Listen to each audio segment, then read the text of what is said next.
नमस्कार, मैं हूं देवांशु। आप देख रहे हैं न्यूज़ फॉर नेशन। बंगाल में ममता बनर्जी को चुनाव से पहले तगड़ा तगड़ा झटका जो है वो लगा है। अब दीदी क्या करेंगी?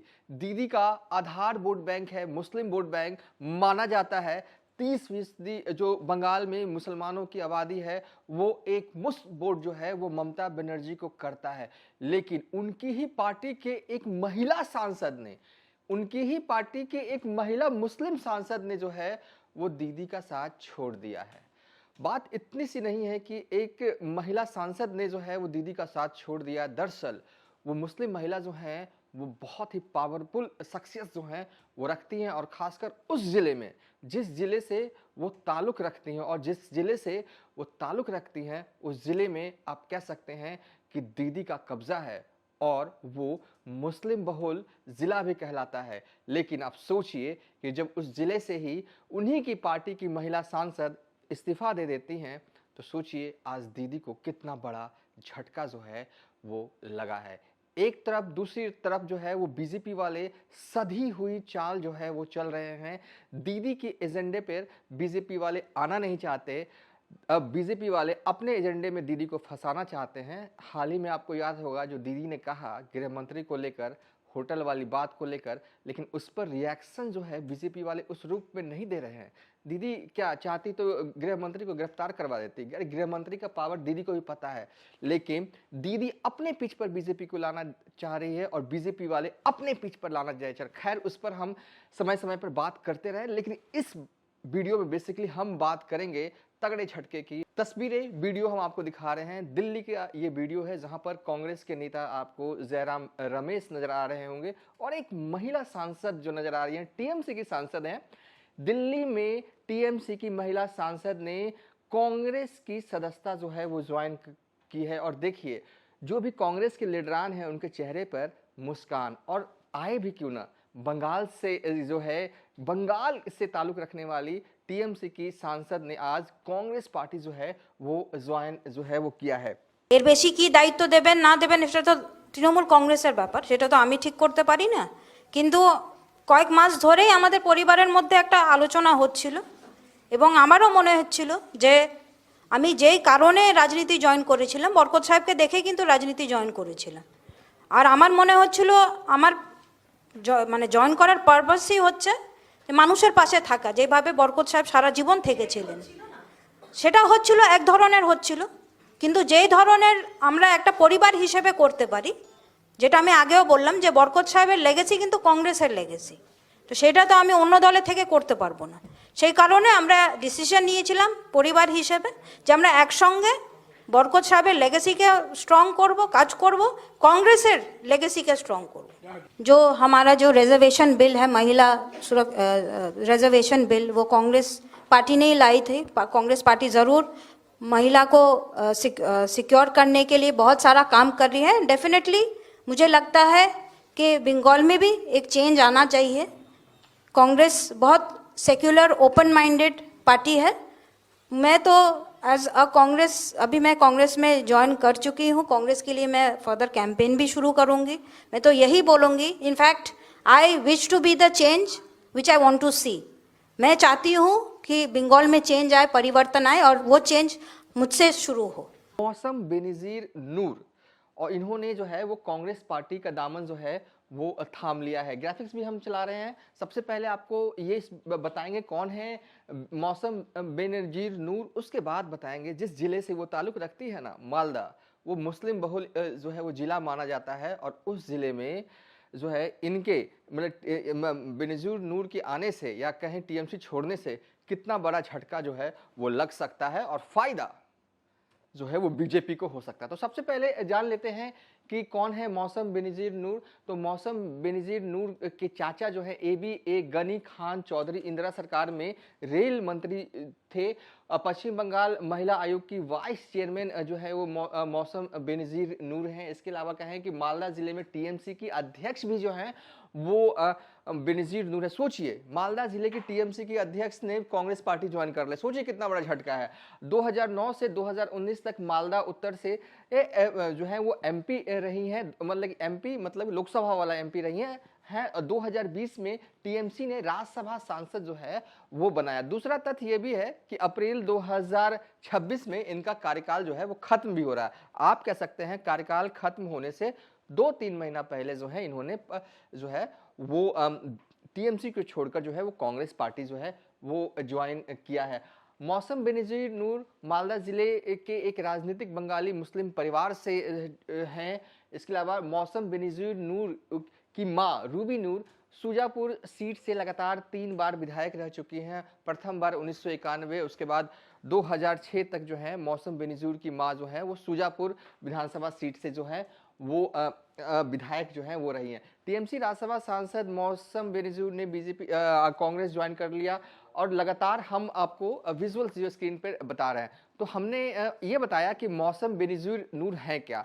आप कह सकते हैं कि मालदा जिले में बड़े राजनीतिक परिवार से ताल्लुक रखती हैं मौसम बेनजीर नूर, वो कांग्रेस पार्टी ज्वाइन करी। अब इनके इधर से उधर जाने से अब मालदा में होना क्या है, तो सबसे पहले सियासी रूप से थोड़ा मालदा को समझ लेते हैं। देखिए, मालदा जिले में कुल 12 विधानसभा सीट आती हैं। मालदा जिला जो है वो बिहार से सटा हुआ जिला जो है वो माना जाता है। और मालदा जिले में देखिए कौन कौन सी विधानसभा सीटें हैं, तो वो है हबीबपुर जो कि शेड्यूल ट्राइब सीट है, गजौल जो कि एससी सीट है, चांचल, हरिश्चंद्रपुर, मालितपुर, रतुआ, मानिकचक विधानसभा क्षेत्र एक ऐसा विधानसभा क्षेत्र है जिसे ये सौभाग्य हासिल है कि इसकी सीमा जो है बंगाल से भी लगती है, इसकी सीमा जो है वो बिहार से भी लगती है और इसकी सीमा जो है वो झारखंड से भी लगती है। मालदा एससी सीट, इंग्लिश बाजार, मोथाबाड़ी, सुजापुर वो विधानसभा सीट जहां से खुद जो है वो मौसम बेनजीर जो की मां विधायक रह चुकी हैं और बाई इलेक्शन साल 2006 में खुद बेनजीर ने यहां से जीता भी था, यानी कि पारंपरिक सीट जो है वो इनकी है। और उसके बाद वैष्णव नगर, तो कुल ये 12 विधानसभा सीट हैं और मौजूदा वक्त में साल 2021 में मालदा जिले की कुल 12 विधानसभा सीटों में टीएमसी वालों ने 8 विधानसभा सीट पर जीत हासिल की थी। खैर, राहत की बात ये कि इस जिले में बीजेपी का खाता खुला हुआ है। बीजेपी के 4 विधायक इस जिले में है। कौन कौन सी वो सीट है जो कि फिलहाल इस वक्त बीजेपी के कब्जे में है, तो वो है मालदा जिले की हबीबपुर विधानसभा सीट, गजौल विधानसभा सीट। एक मिनट, इधर ना थोड़ा लिखने में ये हो गया है, मैं इसको यहीं पे करेक्ट कर देता हूँ। विधानसभा सीट, मालदा सीट और इंग्लिश बाजार सीट, इन चारों सीट पर जो है वो बीजेपी के विधायक हैं। और जो बीजेपी ने जो स्ट्रैटेजी तैयार की है कि खासकर कई ऐसे जिलों पे जहां पे स्विंग सीटें मान रही है, बीजेपी को लगता है कि यहां पर कुछ कमाल किया जा सकता है। भले ही कहने को वो जो है वो मुस्लिम बहुल जिला है, लेकिन बीजेपी को लगता है कि मालदा जिले में अगर मेहनत किया जाए और तो जो है वो 4 से जो है वो सीटें बढ़ाई जा सकती हैं। बीजेपी की नज़र में यहाँ की पूरी 12 सीटें हैं। क्यों है आगे हम बताएंगे, तो आपको अपने आप समझ में आएगा, हमें कुछ बोलने की जरूरत नहीं पड़ेगी। अब ये तो क्लियर हो गया, आपको याद हो गया कि मालदा जिले में कुल 12 सीटें हैं, टीएमसी के पास 8 सीटें हैं, बीजेपी के पास 4 सीटें हैं। ठीक है, अब आगे चलते हैं। अब मालदा कैसे बना मुस्लिम बहुल जिला? देखिए, ऐसा है कि मालदा पहले मुस्लिम बहुल जिला हुआ नहीं करता था, लेकिन जैसे जैसे वक्त बीता मालदा जिले में जो है वो मुस्लिमों की आबादी बढ़ती चली गई। देखिए, 1951 में मालदा जिले में कुल हिंदुओं की संख्या 62% थी और मुस्लिम की आबादी 38% थी।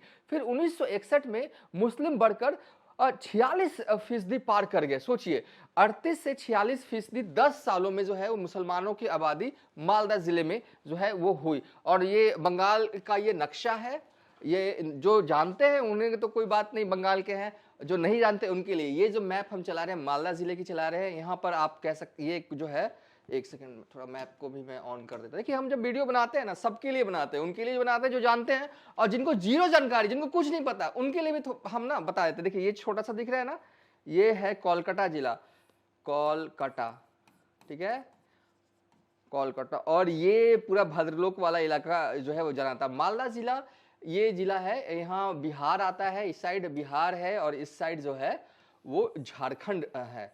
तो यहाँ पे कुल 12 सीटें जैसे कि हमने बताया आपको, और 12 में से जो है वो 4 बीजेपी के पास ये सीटें हैं और 8 टीएमसी के पास। चलिए, मालदा जिले में 1951 में 62% हिंदू थे, मुस्लिम की आबादी 38% थी, लेकिन पता नहीं क्या हुआ 1961 तक 10 सालों में मुस्लिमों की आबादी 46% बढ़ गई। इसके टेक्निकल कारण है, उस पर हम अभी नहीं जाएंगे क्योंकि वो हमारा सब्जेक्ट भी नहीं है। लेकिन सबसे इंपॉर्टेंट 2011 आते आते मालदा एक मुस्लिम बहुल जिला बन गया। 2011 में मुस्लिमों की आबादी यहाँ पर 47.99। 2011 में हिंदू की आबादी मालदा जिले में 47.99% जो है वो है रही, और मुस्लिम की आबादी जो है वो 51 जो है वो 27। ये जो 2011 कह रहे हैं कि देश में लास्ट टाइम जो है वो जातिगत जनगणना जो है वो साल 2011 में हुआ था। तो एग्जैक्ट फिगर जो है हमारे पास अवेलेबल है, 2011 का अवेलेबल है। उस डाटा के हिसाब से मालदा जिले में 51% जो है वो मुसलमानों की आबादी या मुस्लिम की आबादी है। अब तो ये तो चल रहा है, 2026 आ गया, तो इन सालों में क्या हुआ है? तो इन सालों में जाहिर तौर पर मुस्लिमों की आबादी जो है वो बड़ी होगी। तो करेक्ट फिगर क्या है, एग्जैक्ट फिगर क्या है? अरे हमारे पास छोड़िए, किसी के पास एग्जैक्ट फिगर नहीं है। क्यों नहीं है? देखिए बिहार की, अगर हम थोड़ा सा बिहार से कनेक्ट करते हैं तो आपको विस्तार से आएगा। बिहार में नीतीश कुमार ने जातिगत जनगणना करवाया, जातिगत सर्वे करवाया, और उसका फायदा यह हुआ कि बिहार के संदर्भ में हमें एक एक जानकारी जाति आधारित जो है एग्जैक्ट डाटा, करंट डाटा जो है हमारे पास अवेलेबल होता है। लेकिन जब हम किसी अन्य राज्य में चलते हैं तो डाटा जो साइंटिफिक हमारे पास अवेलेबल होता है वो साल 2011 से अवेलेबल होता है, और ये मानकर चला जाता है कि मान लीजिए किसी जाति की संख्या किसी राज्य में जो है इतना फीसदी है, 2011 में थी, तो उस फीसदी से थोड़ा बढ़ ही गया होगा साल 2026 से आगे। अब ये तो सही है, मान लीजिए किसी जाति की आबादी कुछ थी तो 2011 में, तो 2026 में वो कमी थोड़ी ना होगी, वो तो बढ़ी होगी। अगर 100 है तो वो 105 हुई होगी, 102 हुई होगी।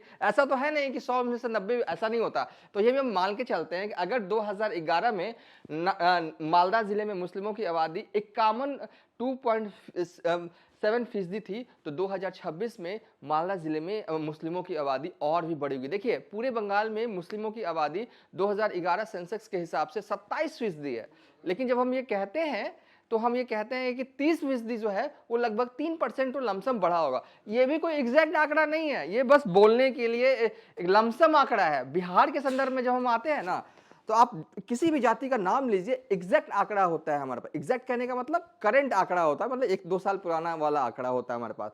बंगाल के संदर्भ में ऐसा नहीं है। कुछ लोग तो ये कहते हैं कि मुस्लिमों की आबादी 30% है। ये कैसे करेक्ट है? हो सकता है कि ये 32 हो गई हो सकता है ये 35 हो गई हो। सरकार तो 1-2% पे ही बन जाता। तो ऐसे में मोटे तौर पर हम ये कहते हैं कि 30% मुसलमानों की आबादी। खैर हम मालदा वाले पे आ रहे थे, तो मालदा में 2011 के सेंसेक्स के हिसाब से 51.27% जो है वो मुस्लिमों की आबादी है। ये और बड़ी होगी, ये और जो है वो बड़ी होगी, लेकिन घटने का सवाल जो है वो नहीं है।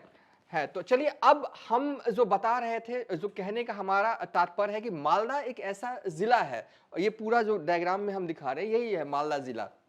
कुल इसमें 12 विधानसभा सीटें हैं। ममता बनर्जी को झटका यूं लगा है कि ये एक मुस्लिम बहुल जिला है। अब मुस्लिम बहुल जिला में आपकी पार्टी का सांसद, आपकी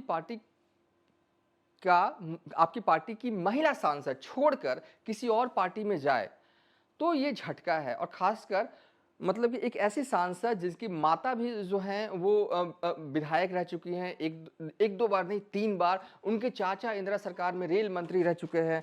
कुल मिलाकर कहें तो ममता बनर्जी के लिए आज बड़ा झटका जो है वो लगा है। झटका इस मायने में लगा है कि मालदा जिले की बड़े मुस्लिम परिवार के से जो हैं उनकी पार्टी के सांसद की जो हैं वो कांग्रेस में जो है वो शामिल हो गए। अब देखिए 18 तारीख को पीएम मोदी का बंगाल दौरा होता है, उससे पहले देखिए हर दिन बंगाल में नया नया खेल हो रहा है। शाह और मात वाली बात जो है ना, एकदम बंगाल पे फिट जो है वो बैठ रही है। रणनीति बनाकर अमित शाह जो है वो बंगाल से कब का जो है वो दिल्ली चले गए, लेकिन अब उन्हीं की रणनीति के इर्द गिर्द जो है वो बंगाल में सियासत हो रही है। ममता बनर्जी चाहती हैं बीजेपी को कि बीजेपी उनकी पिच पर आकर सियासी गेम खेले। बीजेपी वाले एकदम इस तरीके का रणनीति उन्होंने बनाया है कि ममता बनर्जी को वो अपनी पिच पर लाना चाहता है। बहरहाल ये सब चलता रहेगा जब तक चुनाव ना हो जाए, लेकिन आज का दिन ममता बनर्जी के लिए बड़े झटका का रहा। मालदा जिले से ताल्लुक रखने वाली उनकी पार्टी की सांसद ने कांग्रेस पार्टी का दामन जो है वो थाम लिया, और मालदा जिला मुस्लिम बहुल जिला माना जाता है। फिलहाल इस वीडियो को यहीं पर वाइंड अप कर दे रहे हैं।